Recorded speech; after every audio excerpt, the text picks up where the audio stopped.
سماحة العلامة الفقيه الأصولي الأستاذ الدكتور علي جمعة مفتي الديار المصرية. مولانا الشيخ علي جمعة أصلا تخرج من كلية التجارة، ثم دخل الأزهر وتخرج من كلية دراسات إسلامية، ثم ماجستير ودكتوراه في كلية الشريعة، فكان عنده علم كبير بالاقتصاد وبالتجارة وبعلوم التجارة لأنه درسها وتفوق فيها.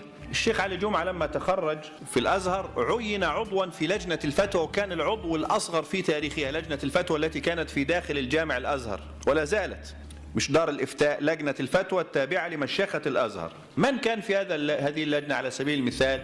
الشيخ عطية صقر.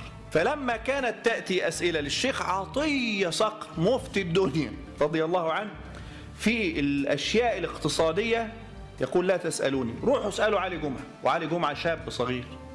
فضيلة الأستاذ الدكتور علي جمعة الذي كما قال المفتي الجديد لقد أتعب من يأتي بعده، وأنا أؤكد ذلك. في كل عصر في شيخ إسلام، يعني شيخ الإسلام في هذا الزمان في العصر بتاعنا الدكتور علي جمعة، وفي ناس غير مشهورة برضو وصلت إلى العلم ممكن يطلق عليه شيخ الإسلام، بس غالبا بيطلق شيخ الإسلام على من وصل إلى درجة العلم مع الشهرة.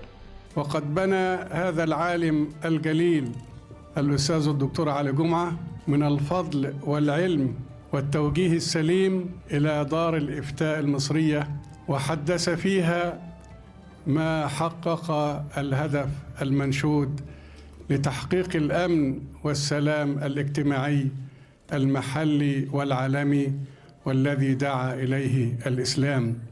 واجتمعنا على شيخ واحد وهو السيد عبد الله الصديق الغماري، وحتى السيد عبد الله الصديق الغماري هو اللي وصانا بالدكتور علي لما يبقى مسافر، يقول لو احتجتوا حاجة فتية في الدين أو أمر التبس عليكم روحوا للشيخ علي. كانش لسه عمل الدكتوراه ساعتها، وكان حتى الدكتور علي لما يجي يقعد يسأله كتير ويناقشه كتير، فكان ساعات يتقل على السيد عبد الله يقول له اصبر يا شيخ علي بكرة تبقى شيخ كبير، وبقى مفتي الديار. سبحان الله. ولئن كان الإمام حجة الإسلام أبو حامد الغزالي رحمه الله تعالى قد أمد الأمة بكتاب اسمه إحياء علوم الدين، فإني أرى أن مفهوم الإحياء قد تحقق على يد عدد من الأئمة الأكابر، وقد تجسد في عصرنا هذا شخصا وعالما جليلا يسمى فضيلة الإمام العلامة علي جمعة.